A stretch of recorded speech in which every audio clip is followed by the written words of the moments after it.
Welcome to a captivating two-part episode where we dive into the fascinating world of powder formulation with the dynamic duo, Kevin and Nathan Biller. As the go-to problem solvers for the industry, they possess an unparalleled mastery of powder chemistry. Far from the stereotypical image of stuffy chemists, Kevin and Nathan bring a fresh perspective, breaking the mold to address the industry's evolving needs. Today, we uncover the intricacies of their approach and explore how they're reshaping the narrative around powder challenges. Prepare to be inspired as we discuss not only the challenges, but also untapped opportunities that may just spark your innovative spirit. Get ready to level up your powder coater game.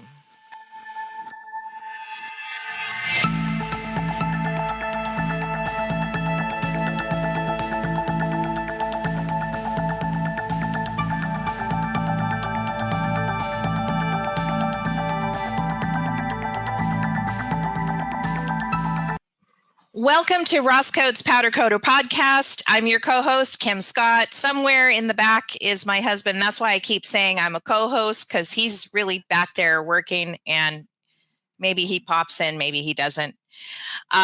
Where we interview influencers and talk about trending topics so you can grow your powder coating biz. I'm super excited and stoked to have what I consider rock stars in the powder coating industry. Kevin Biller is the founder of Powder Coating Research Group out of Columbus, Ohio, which was recently acquired by ChemQuest Group. They are billed as the global specialty chemicals and materials consulting services, including strategy, technology development, efficiency building, and mergers and acquisitions. And his very accomplished son, Nathan Biller, who is the expert formulator dude.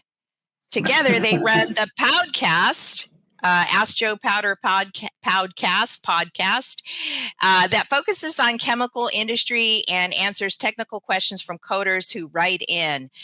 Today's topic is about powder formulation. Pretty simple.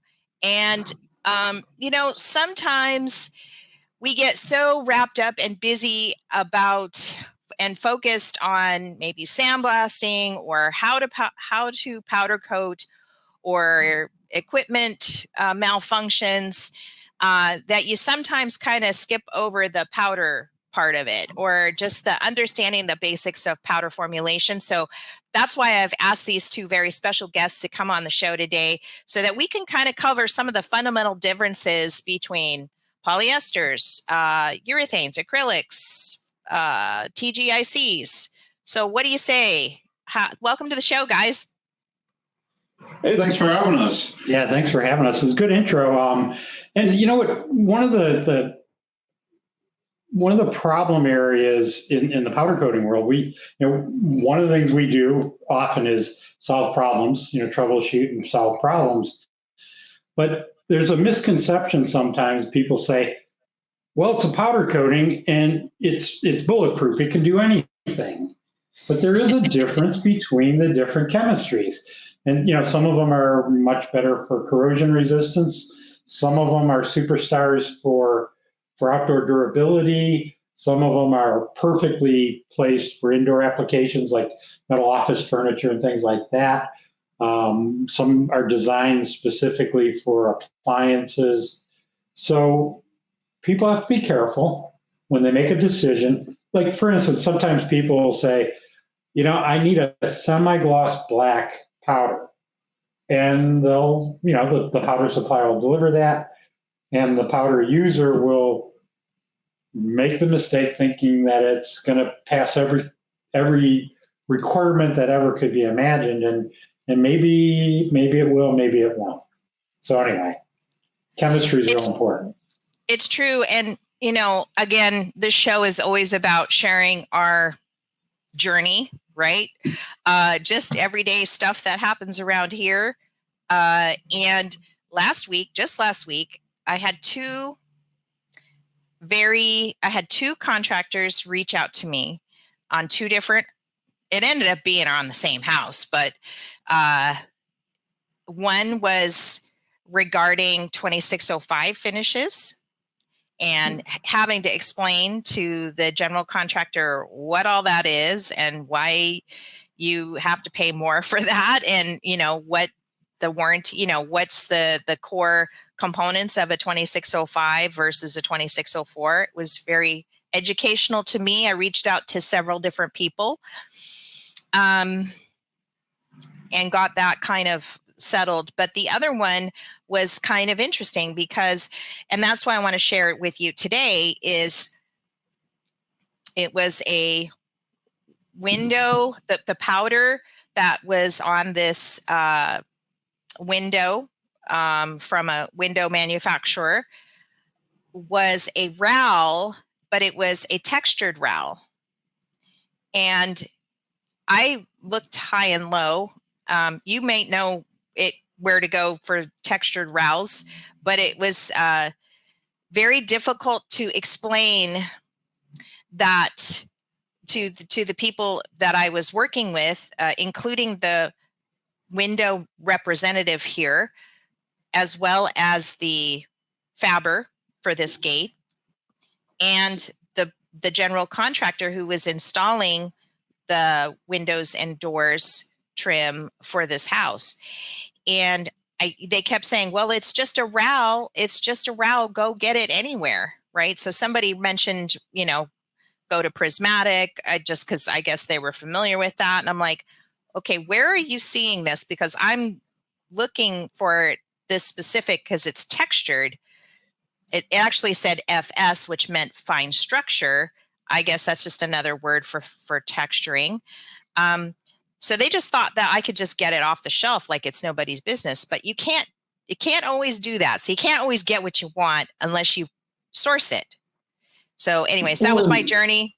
And it ended up being in Poland that I could get this, so I'm like, I'm dropping out. I'm not going to special order powder when you guys can go ahead, and you're already a client of this company. Go ahead and order it through them. So they're going to deliver and provide us the powder to do these gates because the owner wants it all matchy-matchy. Well, yeah, and, RAL is only referring to the color. It's a set of color standards out of Germany, and so that doesn't mean anything about the gloss, the texture, the chemistry, the performance, anything about the powder. It's just like, okay, what color is it? And then, yeah, like you said, there's a lot more to what goes into a powder than just what color it is. And texture is independent of the chemistry per se, because basically you could say, could you give me a textured 2604 kind of 5-year Florida durability? Or you could say, no, it has to be 2605 and I want a texture. But, it's not like one or the other is the only textured version. Chances are, though, the more you get into 2605, there's a certain palette, a certain portfolio of pretty common, materials that are, common in the architectural world. If you want a specific gloss that's outside of that portfolio or a specific texture, it may be a custom product. The other thing, when you use the word texture is in the eyes of the beholder. It could be a fine texture, or it could be a lopey kind of orange peel texture. Or it could be real coarse, like a anti-skid texture. So texture requires definition, which could either be like a control color panel or maybe a set of standards that you can compare it to. You can't just say, give me this kind of texture, and expect your verbal description is going to be understood by your material supplier. Yeah, and I think, it's just an example I wanted to bring up to kind of get the show started. That these are the kind of problems that I would guess everyday coders have to solve, because the industry that we talk to, which are our end customers, right? Could be contractor, could be project manager, interior designer. could be homeowner. It's this constant educational thing that we have to get into with them that kind of complicates things, as well as just, I guess, usually people will relate to powders as if they were paints. Like, I can't just go down to the store and get this paint. So, the premise of this show is this example is just a perfect way to kind of introduce this show as to how complicated things can get sometimes, but also let's just kind of roll it back a little bit and keep it simple. Just as an intro course, because I'd love to, or intro on Powder 101, right? Just so we have some general better understanding of that side of the industry that we could maybe help define and educate our customers on, right? Our end customers on. But before we get started, let's back up and show you where to find the podcast. Let's do that. So let me share my screen.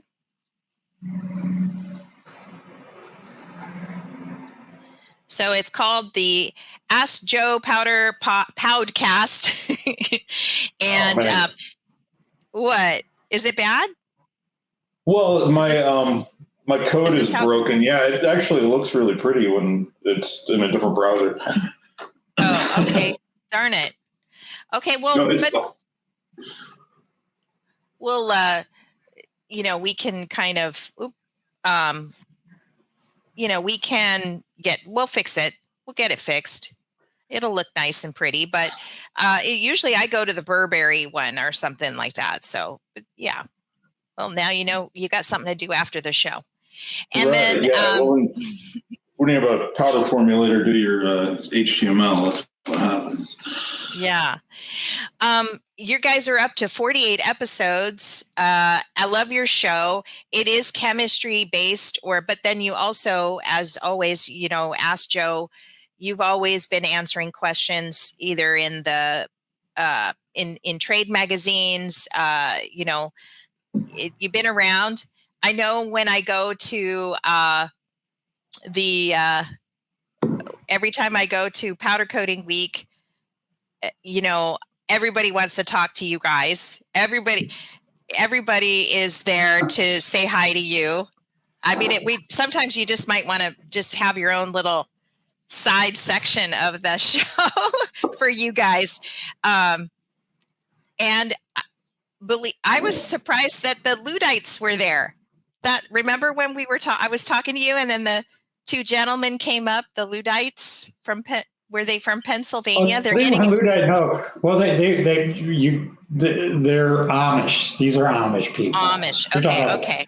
Yeah. In this part of the Midwest, typically they associate themselves or describe themselves as Amish, which, wow. The thing is, those two guys you met or saw us talking to, they've got an amazing factory. They've got some really high-tech equipment, laser cutting capability, CNC, robotic welding.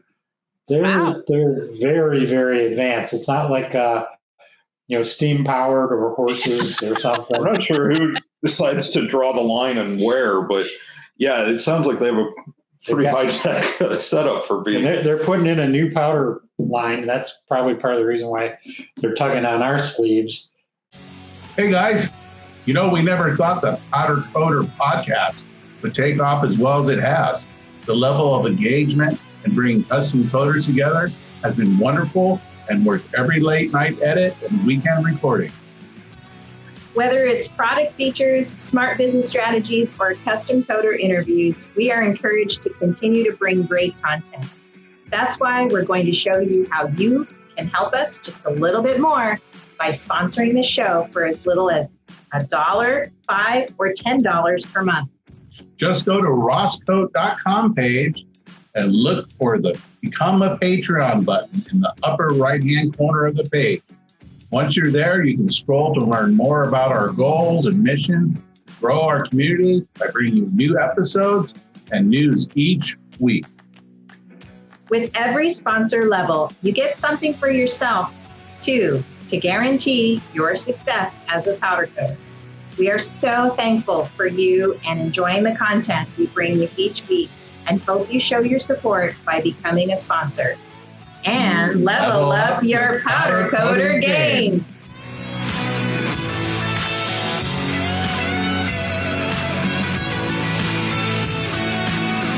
Yeah, they were very polite. Of course, I had to like zip my mouth because I like to swear a lot, and I'm like, whoa, okay, I better I better be on my best behavior because I'm just a Catholic girl, right? I swear a lot. So Well, as long as you go to confession on Saturday. I think exactly. I'd had 4 beers by the time they came up too. So they were very nice men. And I was just like, yeah, I mean, that was my thing. I'm like, wait, Amish and powder coating? Who knew, right? Who knew? Yeah, very interesting. But yeah, it's like people find us. You mentioned Poland, and yeah, we're doing work with one of the renowned universities in Poland. They're doing academic research in powder, and we're connecting the dots with the practical side. We're material people, but we're technologists. We make things work. So right. We take components, we're formulators, we make things work, but we work with scientists, we work with end users, we work with equipment manufacturers. Let's bring up your website too. I want to bring up ChemQuest because you started, just give us a little bit of a brief background on, your company was just recently purchased by this one. And I had no idea until I landed on their site, all the stuff that they do. I imagine you kind of came in on the materials side, right? Whereas they were doing all this other business strategy stuff and M&A advisory. Falls under technology development there. But yeah, you're right. ChemQuest has traditionally been market research, business strategy, mergers and acquisitions, those sort of like real consulting, businessy type of stuff. I think 6 or 7 years ago, they bought a laboratory in Southern Virginia that does liquid paint. And so they do solvent-borne, waterborne, high solids. They do adhesives, like all sorts of technologies, but their expertise when it came to powder coating was minimal, to be generous. They had a powder, they had a booth and a spray gun and an oven. They could spray a powder, but they didn't have the knowledge or the experience. And so that's awesome. Yeah.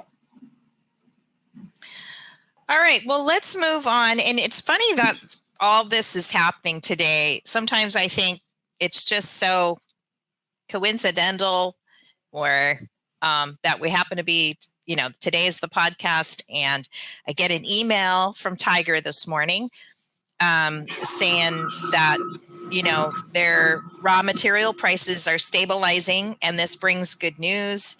Effective May 15th, we'll be reducing the existing surcharge. So they're reducing this charge, but they're still keeping the charge. And I always kind of said I don't know if they'll ever roll back all the surcharges. I don't know. You might feel differently about it. And who knows what these companies are thinking, these powder suppliers are thinking. But I mean, it's nice to know that they are decreasing it. They only decreased it a little bit, but there's still surcharges. And sometimes in industries, when they do surcharges, I think that they're there to last, right? They're there to stay, not really ever roll them back because they like that extra money. Mm-hmm. Well, and the issues with the supply chain, globally the last couple of years, they're real. Like those were real problems, and we're finally out of the woods with most of this stuff. But there was a time, 2020, where you just couldn't even get titanium dioxide or right. solid epoxy resins, and then when you could get it, it would cost you extra to get to the top of the list. And then, finally it seems like things are settling mostly back to normal. But you're right. Once people get a taste of, wait, we can charge a little bit more, people still buy it, then like, wow. Well, the cost of a container was north of $20,000. Yeah. Back at the height of the nonsense. And right. It was a confluence or collision of many factors, but just the fact that it cost, over $20,000 per container to get it across, the Pacific Ocean. Now it's down to $3,000 a container. Big difference. They had that big freeze in the Gulf area, which, Houston and the Gulf Coast. Oh, right. Yeah, I remember which that. shut down a lot of the next step from the refinery to making the monomers and oligomers that make our polymers. And they just didn't see that coming. And it took a long time to fix that. The other thing, Kim, that I'm seeing, there's this drive. I put it in one of my newsletters. This movement of reshoring. We've all heard of reshoring, and taking stuff that we were doing that we were getting from far away, the Asia Pacific in particular, reshoring that manufacturing or fabricating. But the other thing I'm seeing is it's called nearshoring, and we're seeing it in Europe and here. And you know what that means? It means Mexico for us mainly. Like, okay, it's a better bet to have things manufactured in Mexico than it does in China, because it's more predictable and it's easier to deal with. In Europe, it's more Turkey, the Balkans, maybe a little bit from former Soviet states. Yeah, but Romania and places like that. So this whole concept of let's get the cheapest stuff from far away, people are saying that's a bad strategy going forward. So there's that transition. It's going to take time for all that to settle. Mm-hmm. Yeah, and I want to share my screen one more time because another email came in this morning. And it's something that we've covered here. I recently did a podcast with another podcaster called The Coating Show, where he just covers paint and powder and all kinds of other kinds of coatings and stuff. We kind of featured it through the SEMA show because SEMA is fighting a lot of the EPA stuff. They're fighting a lot of the right to repair. I don't know if you've heard of any of that. It's a kind of a serious thing where they're going to limit a lot of small business intentionally, I think, and mostly because technology in cars is getting more complex. Now they're introducing, they want, basically in this article, they're explaining that they want 2/3 of the cars by 2036 or 35 or something. They want 2/3 of all cars to be EV, and they're incentivizing these major manufacturers on that. But the email was about how the SEMA CEO, and just for those that don't know who SEMA is, that's the specialty aftermarket organization that puts on the auto show every year, but they also do a lot of industry stuff for the aftermarket manufacturers for cars, parts, and everything, the gamut, anything aftermarket. And I just wanted to bring it to everybody's attention because the problem isn't going away. It's only getting more and more heated and intense. So let me share this screen here on my email. And basically, I probably should just go to there we go. SEMA and its members, this is the president of SEMA, or the CEO of SEMA, who's meeting in front of the EPA to fight the emission standards for motor vehicle models 27 to 32, which it just the beginning, but it's the future of car making. And they're basically, he's just basically saying SEMA and its members have serious concerns about the proposal, which aggressively seeks to lower carbon emissions under timelines that effectively make electric vehicles the de facto choice options for automakers to meet the requirements. Governments shouldn't pick winners or losers. This far too fast mandate will create a seismic shift for small businesses who don't have the capacity to make the shift this quickly, especially when they're not receiving billions in government funds like the large automakers are to fund electric vehicle programs. Anyways, it's. I think it's interesting though. There's so many people. I think they're dinosaurs a lot of times, who are so resistant to change. And I built my whole career on new technology, and like with the coatings industry, when I started industrial coatings, people were like, oh, you can't replace solvent-borne paints, and powder coatings are the worst thing ever. And the major paint companies said that throughout the 70s and into the 80s, and they're going like, powder's a joke and it won't work and everything. And then when people found it was better, it was cleaner, it was more economical, it was higher performance, they jumped on board. And this was in the mid to late 80s and early 90s. I'm no expert on automotive technology, but it's like smartphones. People are like, I don't need a smartphone because that's too much and whatever. I see people, I see both sides of the argument. You don't want to kill small businesses. I've been a small business person for the last 25 years, but you also have to look at future. And I always feel technology that works well and that has the right economics is going to win every time. With powder coatings, I think the growth in the industry and the technology was based on performance rather than somebody crushing people with regulations. I think there was always a way around them. There's a little bit of that. I mean, powder is always easier to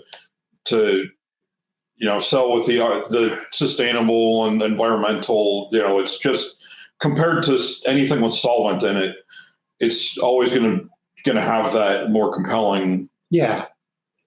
But anyway, it's like, I hear people say, oh, you can't do this. And I understand you can't subsidize things always to get change. I'm not a big one for big government, but I like to ask people, have you ever driven an electric car?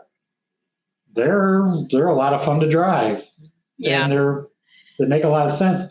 I'm not saying it's for everyone, but like my experience through the last 4.5 decades, powder coatings won because they were better and had the right economics. And I know that's what you're doing. That's your business. That's, and I don't know. I hesitate when I hear people say, oh, you can't make us change. I believe that and I understand that, but I think technology and, better technology is going to win. And if it's electric cars, fine. If it's hydrogen, fantastic. If it's a plug-in hybrid, which one of my cars is a plug-in hybrid, it's got a battery and it's got an engine and it's delightful. And it's like, I don't go to the gas station very often. I get 90 miles per gallon. But anyway, I understand what people have to have a certain amount of pushback. We've run into that even with coatings associations where they're like, we can't say bad things about solvent-borne coatings. I'm like, well, I will. And I know I'm biased, but it's like here's the advantages, here's the disadvantages. You make the decision. So anyway. Hey, Powder Coating Nation. Kim Scott here. It's time to grow your business with us. The Powder Coating Near Me directory can get your powder coating shop the real exposure it needs to succeed when you list your job shop today. Join a list of top custom coaters who've listed their credentials to be discovered by the customers who are searching for powder coating every day. Head over to powdercoatingnearme.com, click Add a Coating Shop, and start creating your very own page for free. Yes, free. You can add your logo, name, address, phone number, map listing, social media links, photos, video, and more. When you submit your listing, we'll get notified and approve you right away. Now you can add all the categories you specialize in and even add your own tags. Get the SEO and valuable backlinks your company needs for authority and getting ranked.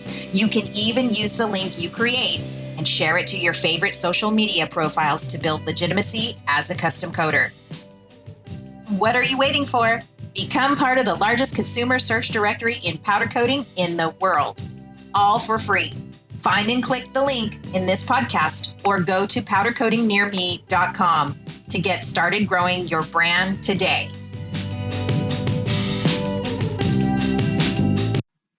So are they concerned that they're going to have to drive electric vehicles to their small business? No, I think what it is they're restricting the right of who you should go to fix your car.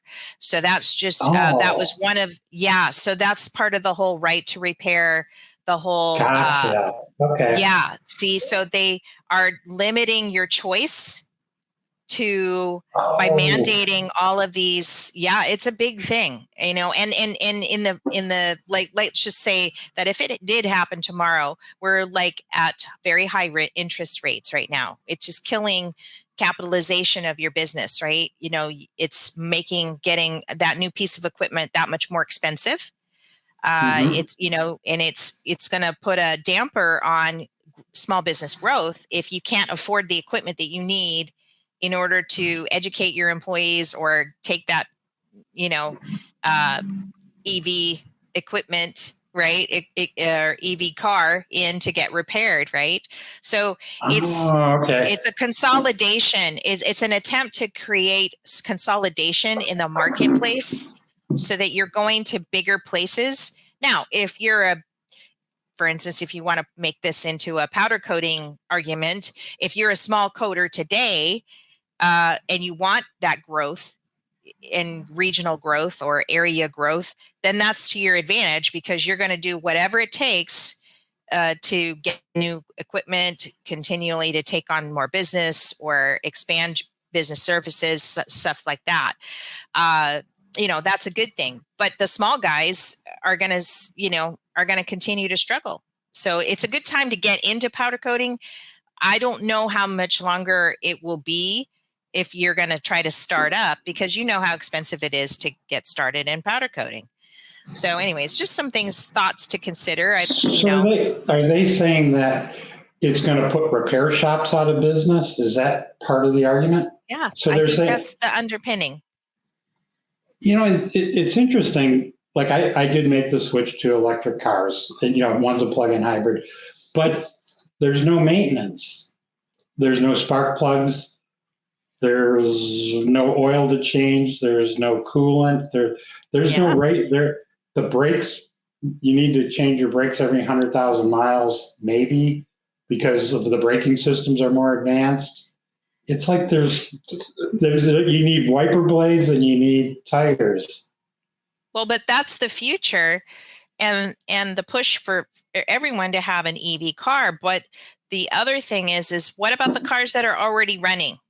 Right? Are you going to dampen those cars? Are you going to eliminate those cars? Are you going to make taxes on those cars more expensive? Are you going to penalize the people that are working on those cars now, and stuff? And I said, another law that they're working with at SEMA is the RPM law, and I think it's in Florida, so where they're trying to define what does the government mean in their regulations, like what car is they're just trying to define these cars, because it's more about a definition about EV versus gas guzzling or diesel or whatever, right?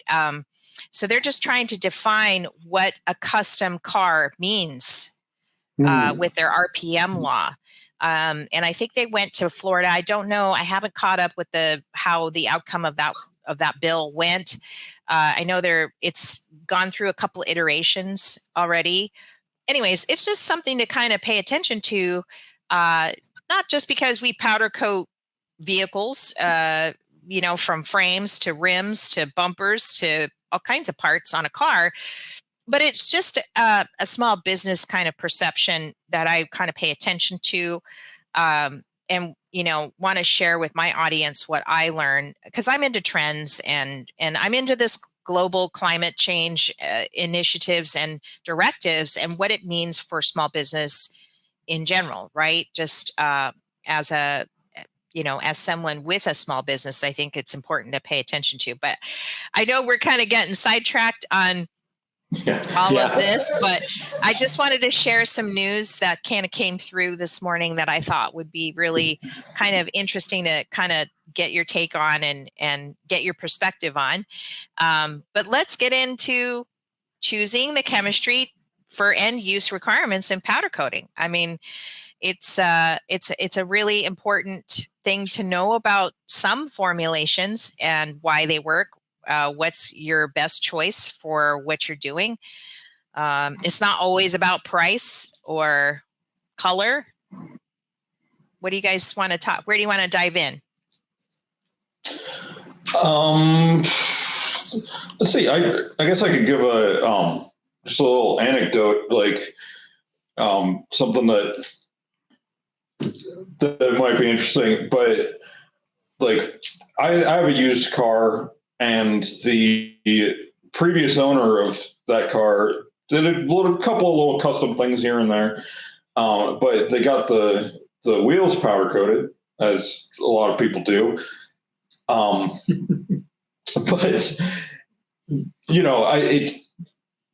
long story short, they look terrible. They look absolutely awful. I think what they probably did is they went into their local job shop, maybe their buddy, and said, "Hey, let me look at your colors that you have." And they found this like really cool looking metallic vein hammer tone type of beautiful. Yeah, it probably looked awesome on the aluminum beer bottle that he had in the front of the shop. And so yeah, they went and coated these wheels, and guy probably drove them around for 6 months, and now as soon as I have it, it's faded, it's chalked, it looks awful. There's brake dust that I can't clean off of it, and I'm supposed to be this guy that knows things about powder coating, so I'm driving around like that. So yeah, obviously I'm going to get them redone. Well, the guy took his wheels to his shop and said, "Hey, what do you got?" And they said this. He goes, "Wow, that looks great." Didn't say anything about chemistry. And an automotive wheel, it's going to be outside some of the time. And even in Ohio, there's some sunlight. so they put a hybrid. They put a hybrid probably that would look really cool on something indoors. And like Nathan said, it started chalking, and it looks exactly like the way an epoxy polyester hybrid would chalk after months, not years. And I think the key here, Kim, is communication is really important. Knowledge and communication. So if somebody wants something powder coated, it's important. And this is what you guys do. You and your husband. It's like, what are you going to do with this? Where what is the end use? Sometimes it's obvious, sometimes it's not. But you say, "Oh, you need an outdoor durable coating."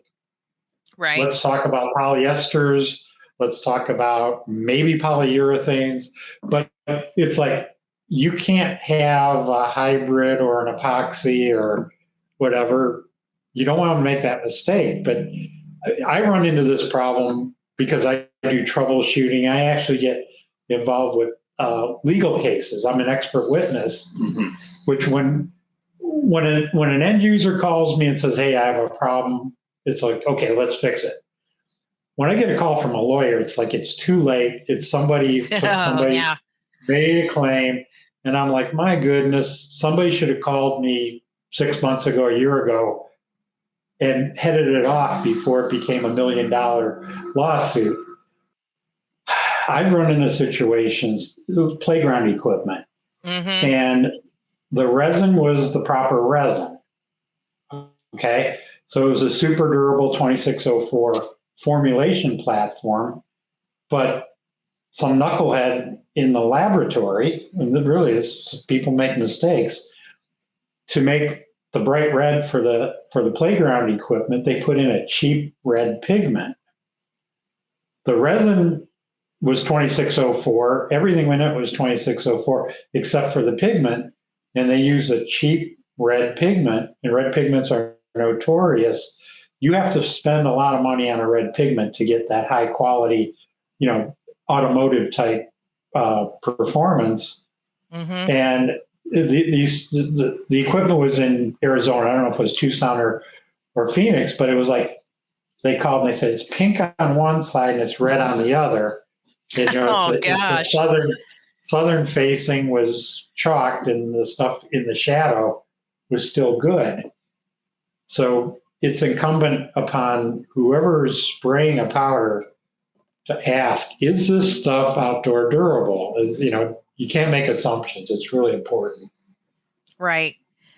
I think that's where loyalty comes in with powder suppliers, right? You get used to, not only does a certain powder shoot well in your shop, but it also, it's just the people and the relationships you build too, and the brands that you can rely on that bring you that consistency.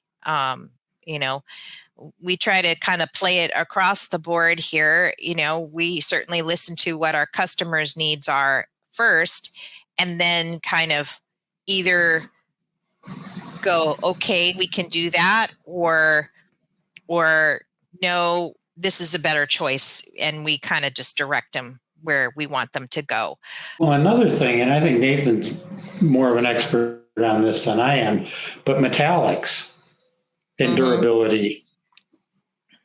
And you probably run into this, Kim, where they say we won't provide a warranty unless there's a clear coat over this.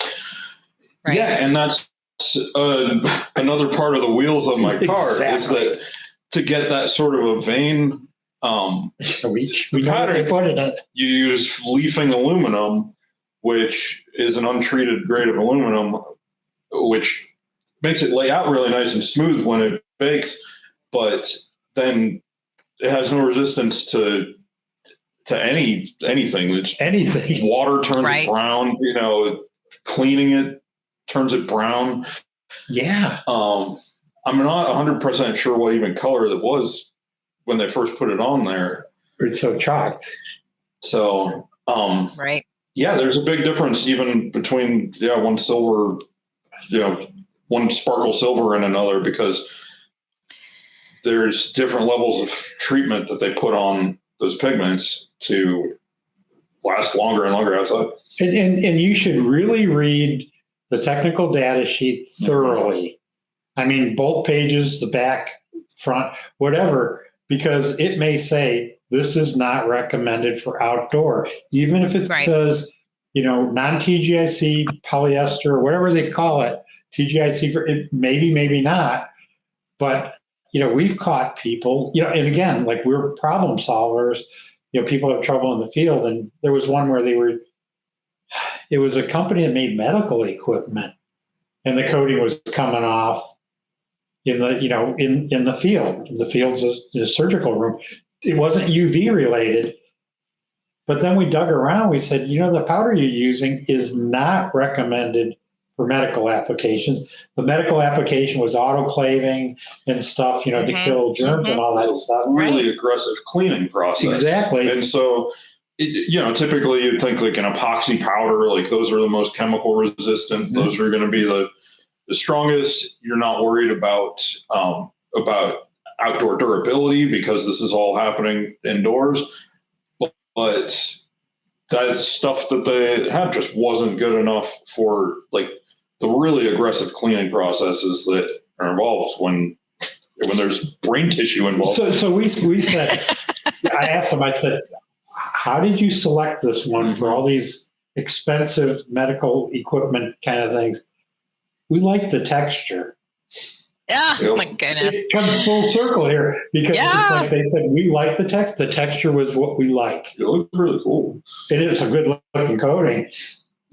But and you know, we know the powder manufacturer, and they never would have said you can use this on medical so equipment. Do you think a simple call would have just solved that immediately? Or, I mean, I don't know when that happens. Part of it's knowledge.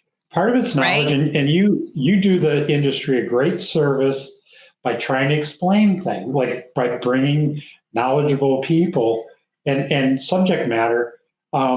Knowledge is power, and sometimes people don't know what questions to even ask. Right. No, I mean, end customers for sure, and that's why you got to know what they're thinking. I mean, this house that we're talking about, has these windows that they want to match the gate to now. So that was, earlier what we talked about, right? This fine texture, fine structure, 80-14. And, personally, I would not have a textured gate. The minute the birds start pooping on it, but I guess they're so wealthy, maybe they could just pay to have somebody clean the poop off their gates or something like that. They could pay to have somebody stand there and shoo them away. Exactly. So personally, I wouldn't choose, but I know they want to match the color. And so I just, it took a week from talking to the window rep to talking to the window rep that works on the mainland to find out where they get this powder. It's all made in Poland. They're basically just a service company that just takes orders, and it all gets made, fabricated, and powder coated in Poland. And then to find the SDS sheet comes from the Netherlands. So that's kind of interesting too, just diving into where the powder, maybe they're selling the powder and then they're adding the powder or the texture into, I don't know how they make the powder. That's a dangerous proposition. And the other thing is Poland doesn't have AMA 2605. They go by Qualicoat Class 3. Qualicoat, right. Yeah. And oh man. Okay. So we are I feel like we're all over the place, but let's start simply with a question is, what is a TGIC and what is TGIC free? Because we're hearing both those. Do you want to kind of explain those a little bit? Sure. And, to get to the root of it, TGIC is a curing agent. So it's in a powder formulation where polyester makes up the bulk of the resin of the actual backbone of this stuff. TGIC is in there. It's functional ligament that cross links with the polyester. And so that's when, you put it in the oven, things melt, and then you get these polymeric networks coming together. Right. Okay. TGIC is just one of the ways to cure a polyester. And if you say TGIC free, well, kind of just what they said it was. It doesn't have TGIC in it. But the most common technique to replace TGIC in polyesters is a curing agent or crosslinker, and it goes by different names. Historically, it was called Primid because they were the first trademark name for that chemistry. And as the patents wore off and you got other manufacturers of that chemical, they just call it beta hydroxyalkyl amide. I mean, say that fast 3 times. But that's the most typical way of replacing TGIC. HAA. Yeah, we go HAA for short, but And if you just do TGIC versus HAA, everything else equal, that HAA TGIC free will have less performance and be more difficult in your application system, not spraying, but curing. It doesn't have low temperature cure capability like TGIC does. Yeah, the bottom temperature for curing is lower. The Chemical resistance is worse. the film thickness, you can only go so thick before you start getting defects in the form of pinholes. So it's, from the formula standpoint, it's almost a drop-in replacement, but for performance, it's really not. Yeah, and yet Europe is mandating that, right? I mean, we have to kind of look at Europe to that. Their regulations are. They're not mandating that. People say it's banned. It's not banned. It's not banned. No, it's not banned. People say, "Oh, TGIC is banned." It's not banned. It requires a special label. It's got like the label. They have these pictograms now. It's the one where it has the guy's head exploding and the dead fish. Not the guy's head exploding, but it has a toxicity emblem that has to be on the package, and people are like, oh, that scares people. Yeah, effective. I mean, it's like a soft ban, though. I mean, effectively, people don't want to use it because because it doesn't look good. Yeah, but that being said, we're formulators, Kim, and we had a customer, and they said this is a end use that has a high chemical resistance requirement, and we want to get TGIC products out of our facility. So the incumbent supplier said, oh, we'll do a TGIC free HAA primid, and they submitted it to them, and it failed the durability test. And the durability in this case was chemical resistance and resistance to cleaners and a couple other things. It had to be a real robust coating. And two things happened. The actual OEM, it was an OEM, they contacted us and said, hey, you got any ideas? And we said, of course we do. But the powder supplier independently contacted us and said, hey, you guys, we don't know how to formulate this so that it'll meet their chemical cleaner, whatever, in service type. It was an automotive application performance. Do you guys know how to do it? And we're like, yeah. But they just wanted us to give them a formula like over the phone almost. And we developed a technology that was non-obvious, that was chemically resistant, low temperature cure, relatively reasonable in cost, and non-TGIC. And that's what they said. That's it. That's what works. We haven't seen it anywhere else. And, we're formulator dudes, like you said earlier. We gave the formula to a powder manufacturer and said, hey, can you, kindly make this product for this OEM? And it's like, okay. Hi, this is Ross at Maui Powder Works. I have this problem with my finish. It's peeling and cracking, and there appears to be a white powdery substance underneath. What's happening? Oh yeah, that's a common problem. It's called electrolysis, and in extreme weather and climates, it can ruin the life of your finishes. What we do to fix this is we install a DuraLife fastener. Prevent the early onset of coating failure with our specially designed screw cap that fits any 1/4-inch hole. Give all your commercial and residential jobs the longest durability against corrosion in harsh environments, perfect for powder coated, painted, or conversion coated finishes. To order your DuraLife sink fasteners today, go to MauiPowderworks.com, click shop, then click DuraLife. While you're there, check out our other products. Extend the life of your finish. Let DuraLife be your protector. That's what I'm learning about, in terms of just these questions that everyday solving problem stuff I have to go through, right? Is that there's more than meets the eye, right? You just need to kind of reach out and explain yourself of what you're looking for to your supplier to see if they can help. You know what? If I was in your shoes, I would have, and I know you guys do some of this, more than one powder supplier because, availability, price, maybe portfolio might be a little different between, different suppliers, but maybe they don't have this anymore, but there used to be smaller companies that said, we'll do customs and we'll do custom, and our turnaround is 7 business days or something. And, here's what our pricing structure is.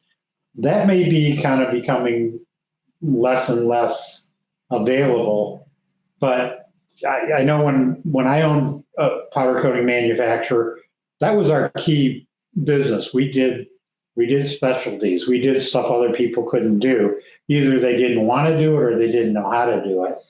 And somebody says, we need a textured 8014, 2604, 20 gloss. So yeah, but it's going to take, 7 to 10 days or something. And here's the price. And then they could go to their customer and say, okay, it's going to cost more, but this is, this will be exactly what you want. Or you could have the smooth one. What do you think? And then it's like, take your pick. Yeah. We used to do the customs, and they were usually smaller batches.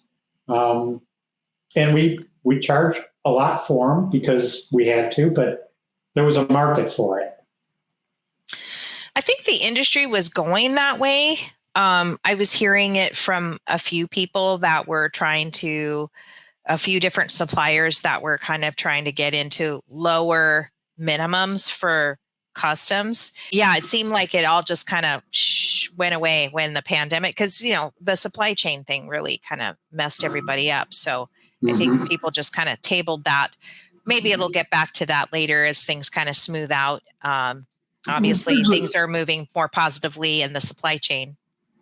There's a couple components of that too. Like part of it is consolidation. Like all of the, I don't know, just even a few years ago, there used to be a lot more small powder makers, people that could make small custom batches. But we're getting to a point where there's fewer and fewer paint companies that are bigger and bigger, and they're I don't want to say like instead of developing their own technology, but I think that it is kind of a shortcut where a huge company can just buy a small company that has interesting technology, and then they get everything that comes with that. And then they can use it for their own purposes. That they might not still have that small business ethos of like, we're the little guy and we're going to make 25 or 50 pound batches for people anymore. It's more about, okay, now big company A has that technology that they developed on their own. Yeah, that's true. I had a powder manufacturing company in the late 90s, early 2000s. And, we did just like this kind of work. That was it. It was like something like a dead mat or something, or this or that. Like where they said, well, we like this color, but we like the gloss to be blah, blah, blah, whatever, or texture or whatever. But towards the end of the time I owned this company before I sold it, one of the biggest, probably close to being the biggest powder manufacturer in the country, remain unknown, they said, can you make small batches for us? And that became 50% of our business. And they were 50 to 200 pound batches. And they said, okay, this is a goofy purple. This one's an orange, whatever. And when they came and like audited our production, the guy looked around and said, we'd never be able to do this within our corporate culture. And, they would look at how many pounds can you get per man hour, out of this factory door, so they'd say bigger batches, fewer people, more automation. And we were the boutique shop. Yeah, I believe it. I totally believe it. So I had I met at Powder Coating Week. I met some people at PPG because I feel like I underrepresent them and I want to be able to have them and order from them more often. Mm-hmm. So finally, I get a email from the lead territory manager to say, hey, if there's anything you need, let me know, whatever. And sure enough, just after he emailed me, this 80-22 thing kind of came up.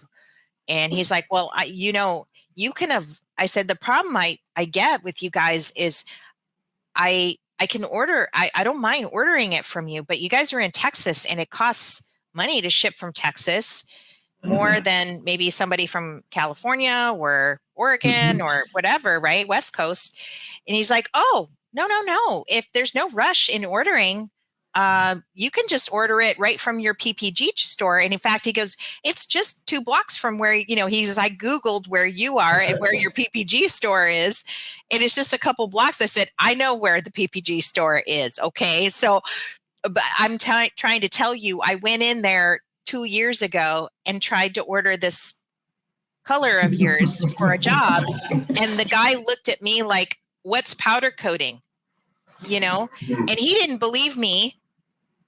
Okay. So this is like an email thing going on 2 or 3 times, every day where, he didn't believe me that that's what happened to me. He calls the store himself. And that's exactly what the guy said.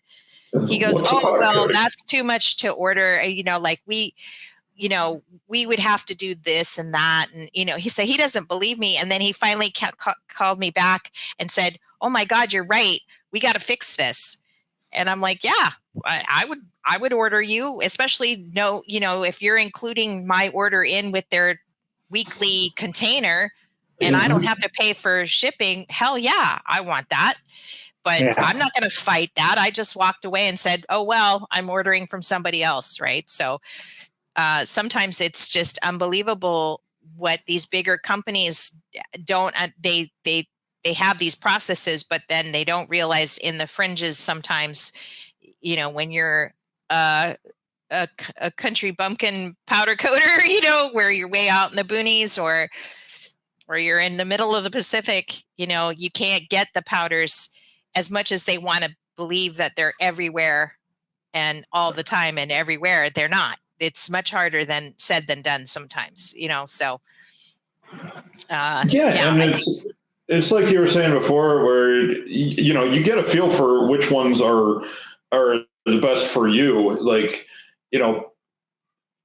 PPG might be the best option for, someone that is listening to this in Boston right now or something, but not for somebody that's in Hawaii because there's all those complicated things with, your setup and location and everything like that.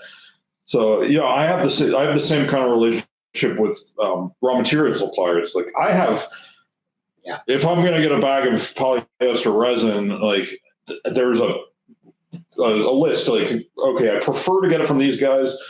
And I know that they'll give me a good price. I know that they'll get it to me quickly, but like, okay, then I've got, the second and third tier that if I can't get it from my first choice, then okay, yeah, I'll ring up. Or if it's something so special. Right. Because we work with oddball outside of the box. They'd say, we only make this in Italy and, we'll have it to you in 12 weeks. I'm like, okay, let me see if someone else has something similar. Yeah. Right. Similar supply chain thing, just a different part of it. Yeah. So. Yeah. I just want to be equally represented here, because a lot of designers, they like that Sherwin-Williams, look or finish or whatever. I just got a call yesterday from a hotel that they're renovating right now, and it's a Sherwin-Williams color that we need to match. So he shared that with me, and it's lighting. So, you got to find something that has a lower sheen or dull sheen and stuff. So, I try to help as much as I can to just with what I have, but I'm sure I could offer a lot more if I knew that it would be easy enough to order from some of the larger coaters. and stuff and not have to worry about shipping all the time. You know, I do want to pass on good savings to my customers, right? I'll tell you a little another anecdote, like Nathan said, an anecdote. We have one customer, you know, historically, it was in the past, but he coats things. He manufactures things and coats them. And, you know, that's his business. And at one point he said, I don't like my job coder. You know, whatever, you know, wherever he's located. He says, I don't like them. They're too slow. They blah, blah, blah. You know, the parts come back, you know, damn it, whatever. He was just like, those guys. So he built his own powder application line. Beautiful, high tech. And then about 3-4 years later, he goes, damn it, I don't like my powder supplier either. And I'm like, dude. And he's like, Kevin, I'm building a powder coating manufacturing plant just for me. Oh my goodness. So it makes me think of you where, you know, you have to make a semi-gloss textured purple 2604. And you go like, all right, I'm going to make that. But this guy said, damn it, I'm going to do it myself. And he's like, well, he said, I'm buying a powder application line. He already wrote the check, and he was like, how do you make a powder coating? Oh my gosh.